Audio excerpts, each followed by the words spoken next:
He walked into the luxury dealership wearing worn jeans and old sneakers, just another man browsing, or so they thought. What the staff didn't realize was that the man they dismissed was actually the new owner. And when the truth came out, it didn't just change the room, it changed the entire company. It was just after 6 p.m. when Malcolm Hayes stepped out of his rental SUV into the blazing Phoenix heat. The lot at Hayes Elite Motors shimmered under the desert sun, a fleet of polished European imports lined up like soldiers ready for parade, sleek, spotless, expensive. The flagship dealership looked exactly how it should, immaculate glass facade, pristine showroom, and a sales team inside moving with that blend of polished confidence and subtle performance that luxury retail demanded. Malcolm adjusted the bill of his withered ball cap and gave a quick glance at his reflection in the car window. Faded jeans, a simple navy t-shirt, sneakers that had seen better days, he didn't exactly scream executive or owner, which, of course, was the point. He didn't want anyone to recognize him. Not today. After 3 days of back-to-back board meetings in Denver and 2 connecting flights, he wasn't here to glad-hand or pose for photo ops. He wanted to walk the floor. Feel the pulse. See how things operated when no one was watching. It had been 6 months since he acquired this dealership, the 4th in his regional portfolio. The numbers looked good. On paper, everything was tracking well, but Malcolm had spent enough years in business to know that spreadsheets didn't show you culture. They didn't show you truth. That's why he'd made the trip personally, unannounced, and dressed like a man looking to kill time, not buy a car. The air conditioning hit him like a wall the moment he stepped inside. It smelled like leather, fresh polish, and expensive cologne. The showroom was silent in that Riverway luxury showrooms always were. Every whisper seemed calculated. Every motion choreographed.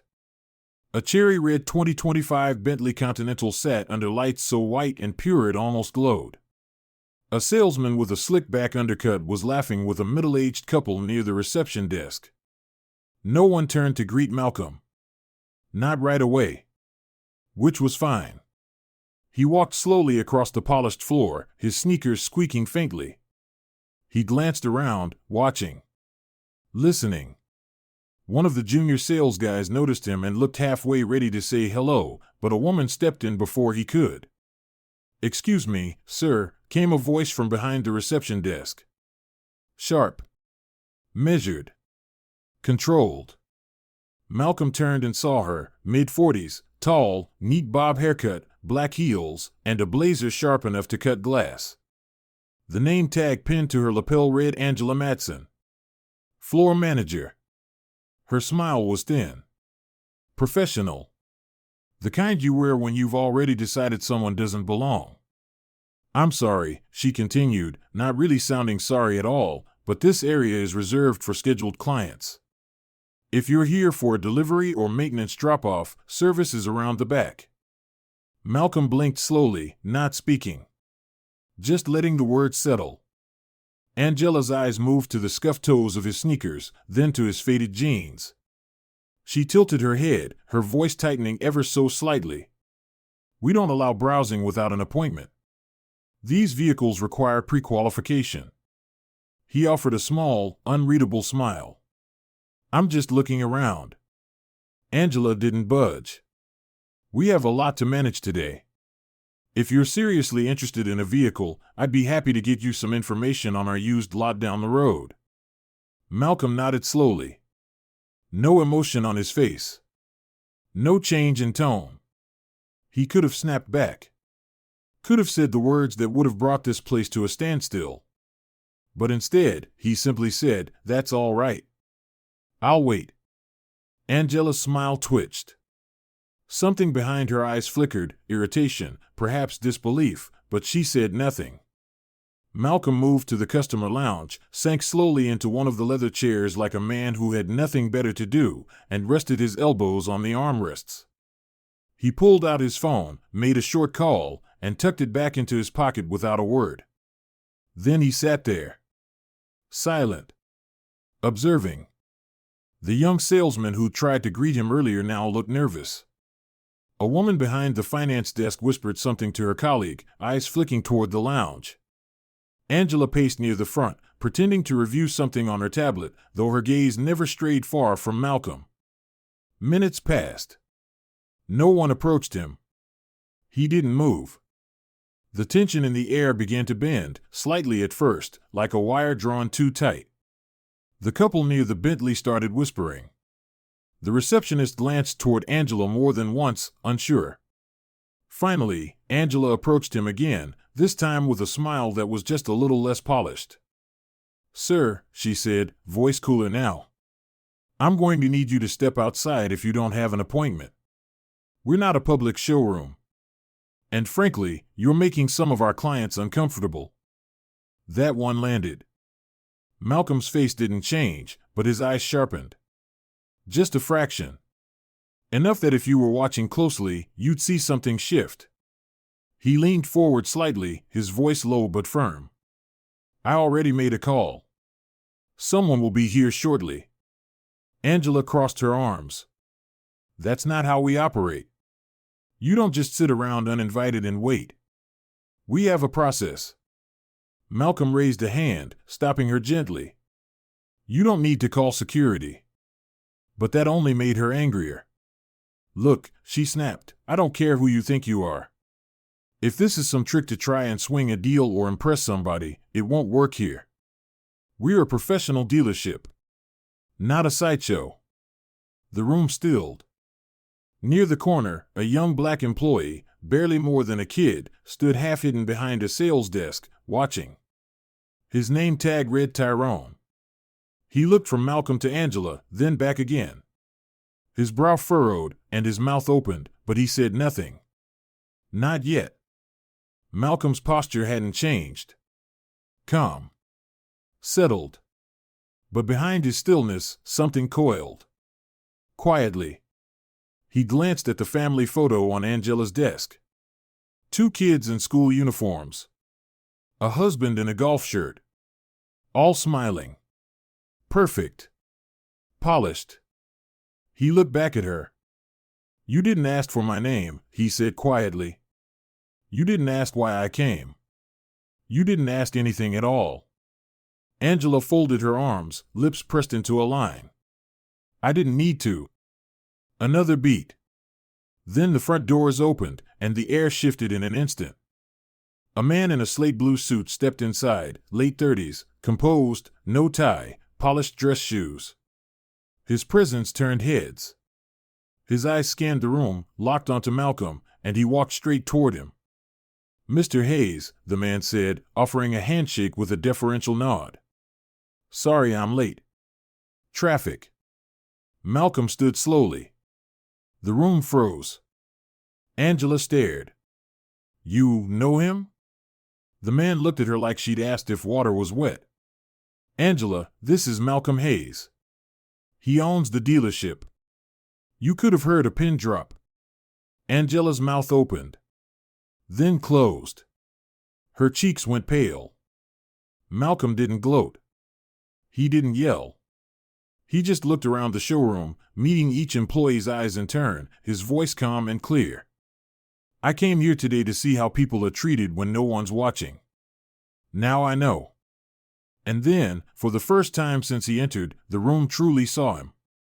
For a long moment after the truth landed, silence hung in the air like static. The kind that made people suddenly forget how to move, how to speak, how to breathe. Angela's mouth opened slightly, as if her brain was scrambling for a lifeline, some excuse, some explanation, but no words came. She looked from Malcolm to Damon Blake, and then back again, like her mind still couldn't compute what her eyes were seeing. Just moments ago, she tried to dismiss this man from the building. Treated him like a nuisance. Like he didn't belong. And now, the man she had waved off as a loiterer in sneakers was shaking hands with the regional director, the same director who now turned and addressed the room, loud enough for every last person on the floor to hear. "Everyone, meet Mr. Malcolm Hayes," Damon announced, his voice steady, firm, and unmistakably reverent. "He's the new majority owner of this dealership and of Hayes Elite Motors across the Southwest. So if you've ever wondered who signs your checks, it's him." The words hit like a thunderclap. A few employees visibly straightened, others dropped their gaze. A receptionist near the finance office slowly lowered her coffee cup, eyes wide. Tyrone, still standing behind his desk, let out the breath he'd been holding. Angela looked like someone had pulled the floor out from under her and forgotten to warn her about gravity. Malcolm didn't speak right away. He didn't need to. His presence alone was doing the heavy lifting. He walked slowly back to the center of the showroom, his movements deliberate, calm, precise. He wasn't angry. Not visibly. But there was something in the way he stood, something in the way he looked at Angela, that carried more weight than shouting ever could. "Miss Matson," he began, his voice smooth but edged like cold steel, "how long have you been working here?" Angela swallowed hard, finding her voice with effort. 3 weeks, she managed. Almost a month. Malcolm nodded, like he was processing a simple fact, then turned slightly to face the rest of the room. 3 weeks, he repeated, louder. And in that time, how many potential customers have been turned away because they didn't fit your idea of who belongs in this showroom? The question wasn't just for her. It was for everyone. A slow wave of tension rippled through the staff. A few employees fidgeted uncomfortably, others avoided eye contact altogether. But Tyrone, who had stayed quiet long enough, took a step forward. "Sir," he said cautiously, "I wasn't sure if I should say anything before, but," he looked around the room, then back at Malcolm. "There've been a couple incidents. I heard her tell a guy last week that the financing process was too complicated for someone like him. He hadn't even said a word yet. Just walked in and looked around." Malcolm raised his eyebrows. "Someone like him?" Tyrone nodded grimly. "Black guy. Looked about my age. Probably mid-20s. Angela's face flushed crimson. "That's not fair," she said quickly, her voice higher now. "That's not what I meant, and Miss Matson," Malcolm interrupted, his tone still calm but unmistakably final, "I watched you today. You didn't ask my name. You didn't ask why I was here. You assumed. You decided. Based on nothing but my clothes and the color of my skin. And you did it loudly, publicly, and confidently." Damon shifted slightly beside him but didn't intervene. Malcolm wasn't done. "This place isn't just a building filled with high-end cars," he said, turning back to the entire showroom. "It's a brand. My name is on it. My values are behind it. And let me be very clear, there is no place in this brand for people who make others feel small so they can feel big."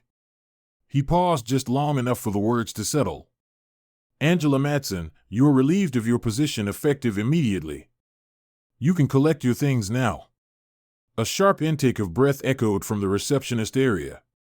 Angela's jaw dropped. "You're firing me?" she asked, her voice incredulous. "On the spot?" "Yes," Malcolm said simply. "On the spot." She turned to Damon, desperate, her voice rising. "You can't let him do this, he's the owner," Damon said without hesitation. "He doesn't need my permission." Angela stood there for a moment, frozen in disbelief. Then she turned sharply, storming past the rows of gleaming luxury vehicles that no longer felt like a kingdom she controlled. The door closed behind her with a whisper, but the impact echoed through the room like an earthquake. Malcolm waited a beat, then turned back to the staff. "Take 5, he said. "Get some water. Step outside if you need to. We're going to meet in the conference room in 15 minutes. And we're going to talk about who we are and who we will never be." The team scattered slowly, uncertainly. Some lingered, unsure what to say. Others whispered behind hands. But one thing was clear, the energy in the room had changed. Completely. When the conference room filled minutes later, it was quiet. People sat straighter. Phones were away. The tension hadn't disappeared, it had just shifted into something new. Awareness. Malcolm stood at the head of the table, Damon seated beside him like a silent witness. "I didn't come here today looking for drama," Malcolm began, voice even. "I came here because I believe in leading from the ground level. And I wanted to see how this store runs when no one knows the boss is watching. A few employees glanced down at their hands. I didn't expect to be profiled. I didn't expect to be dismissed. But more than that, I didn't expect so many people to say nothing while it was happening. He let that sit. Not as an accusation. As a challenge. Silence is easy, he continued. It costs nothing in the moment. But it builds a culture over time. A culture of fear. Of inequality. Of looking the other way. He nodded toward Tyrone. But some of you didn't stay silent. And I thank you for that. Tyrone gave a small, grateful nod, clearly stunned by the recognition. Malcolm stepped forward slightly, resting his hands on the table. Here's what's going to happen next. Effective immediately, every single person here will go through a comprehensive cultural training program, real training, not the 2-hour check-the-box version. Every client, regardless of how they look, will be treated with the respect they deserve. And if I hear of even one more incident that sounds like what happened today, I won't hesitate to clean house. He paused. That goes for managers, consultants, even front desk. A few heads nodded, slowly. The room had shifted from fear to something closer to resolve. Then he turned to Damon. We'll also be launching an internal review, starting with a one-on-one meeting with every employee. I want to know what you've experienced here. Good or bad? Damon nodded in agreement. You'll be heard, he added. And finally, Malcolm continued, turning back to Tyrone, we're making some changes to leadership. Tyrone, you've been overlooked too long. Effective next week, you're being promoted to lead floor manager. You've earned it. Tyrone blinked in disbelief.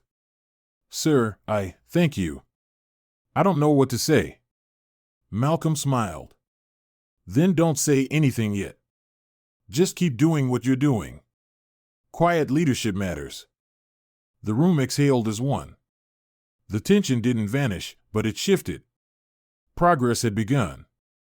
Malcolm straightened. Let's be the kind of team that people are proud to walk into.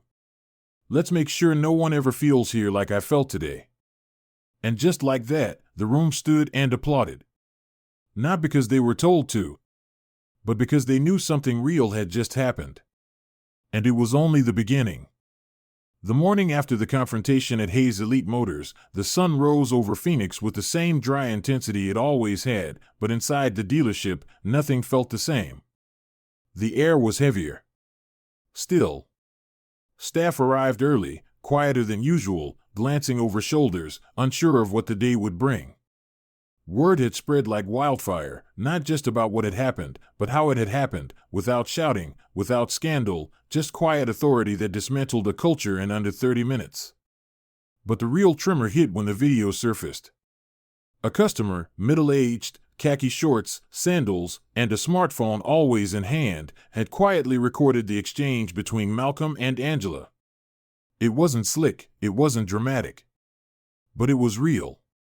And that made it impossible to ignore. Within 12 hours, the clip was posted to a local Phoenix neighborhood forum. Then Reddit. Then Twitter. By the next morning, it was trending on LinkedIn with captions like "This is what leadership looks like." Thousands of comments poured in. Some applauded Malcolm's poise. Others condemned the silence of the staff. Many asked the same burning question: how often does this happen when the cameras aren't rolling? News outlets called. Podcasts reached out. Malcolm's assistant fielded emails from every corner of the media machine. Everyone wants your statement, she said, her voice cautious. You're all over national media. But Malcolm didn't want the story to be about going viral. He didn't care for the spotlight. He wasn't interested in branding or clickbait. Tell them no, he replied without hesitation. This is bigger than a moment. It's a message for my team first.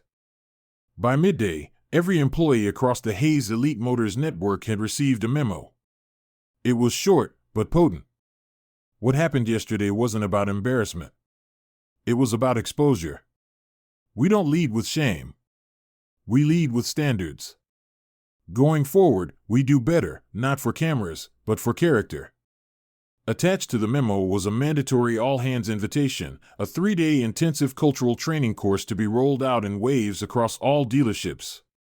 Not corporate fluff. Not a checkbox.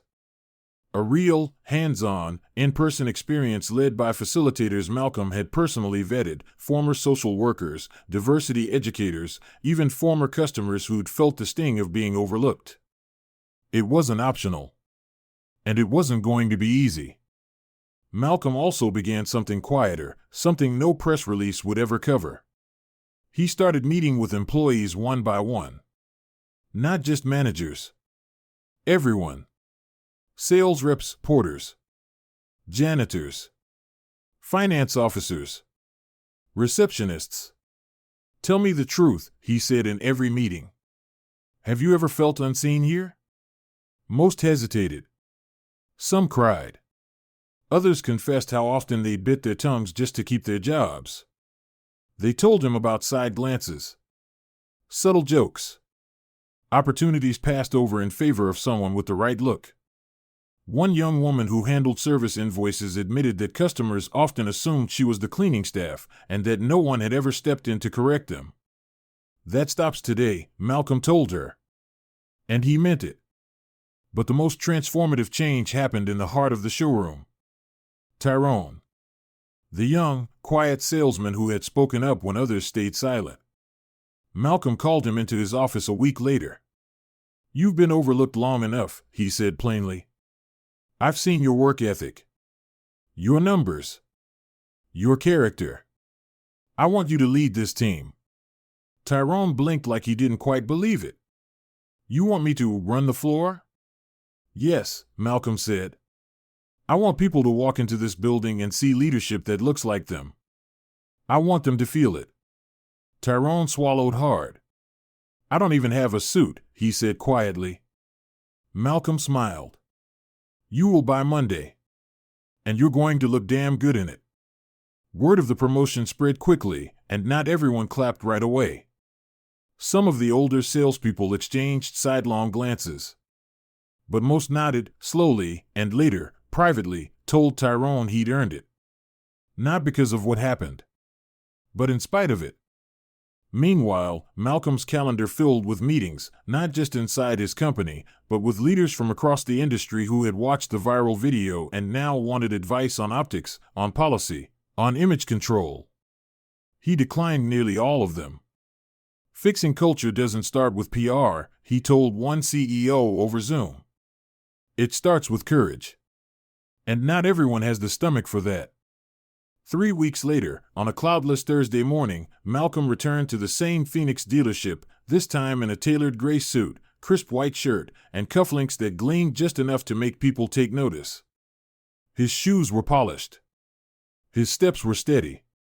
And the moment he opened the door, something subtle happened. The room quieted, not out of fear, but out of recognition. Respect. A receptionist smiled and offered him coffee before he asked. A junior sales rep stood a little straighter. Tyrone, now in a sharp navy blazer, walked across the floor and greeted him with a firm handshake. Welcome back, Mr. Hayes, he said, smiling. We've been expecting you. Malcolm looked around, letting the room settle. He wasn't here to inspect or correct. He was here to feel the temperature. And it was different. Warmer. Clearer. More awake. He chatted with the team. Walked a lot. Peeked into the service bay and thanked the mechanics for their hustle. Then, as he turned to leave, he paused at the door and looked back, just for a moment. One more thing, he said, voice calm but strong enough for everyone to hear. Next time a tired dad walks in wearing worn-out sneakers, don't make him prove he belongs. Just treat him like he already does. He didn't need applause. He didn't want it. What he wanted, what he'd built, was a culture where people understood that greatness doesn't always come in a tailored suit. Sometimes, it walks in wearing jeans and history. As the glass doors closed behind him, Malcolm stepped into the Arizona sun not as a man who'd gone viral, but as a leader who had changed the company from the inside out. And this time, it wasn't about who was watching. It was about who had finally been seen. Sometimes, life doesn't test us with thunder. It tests us with whispers, those quiet, everyday moments when no one's watching, and we have the choice to stand up for what's right or look the other way. Malcolm Hayes didn't walk into that dealership seeking conflict. He walked in wearing worn jeans and sneakers, hoping to see the truth beneath the polished glass and smiling brochures. What he found was a culture too comfortable with assumptions and far too silent when dignity was compromised. This story is not just about one man being disrespected because of how he looked. It's about how power and perception intersect in places we least expect, at work, in customer service, and leadership. It's a reminder that true character doesn't require credentials or designer suits. It requires empathy, integrity, the willingness to speak up, even when your voice shakes. What Malcolm did was powerful not because it was loud, but because it was deliberate. He didn't humiliate. He didn't seek revenge. He sought accountability. And in doing so, he transformed a single moment of prejudice into a lasting culture of respect. So what can we take from this? First, never underestimate someone based on appearances. That customer in sweatpants might be the CEO. That voice speaking softly might carry more weight than the one shouting. Second, if you witness something wrong, say something. Silence isn't neutrality, it's complicity. And finally, leadership isn't a title. It's a responsibility. Whether you run a team, a business, or simply your own life, the way you treat people when no one's watching defines everything. To our listeners and viewers, thank you for spending your time with US Instructive Stories. We know you have countless places to be and voices to follow, but if this story moved you, even just a little, we ask one thing: carry it with you. Let it shape how you see the people around you. Let it challenge your assumptions. And if the moment comes when you must decide between comfort and conscience, choose the path Malcolm took: calm, steady, and principled. If you found value in this message, please consider subscribing, sharing, or simply leaving a comment. Your support helps us continue to bring real, meaningful stories to light, ones that reflect the values we believe still matter: fairness, decency, and the power of one voice to change a room. Until next time, take care of one another, and remember, dignity isn't earned by status. It's recognized through humanity.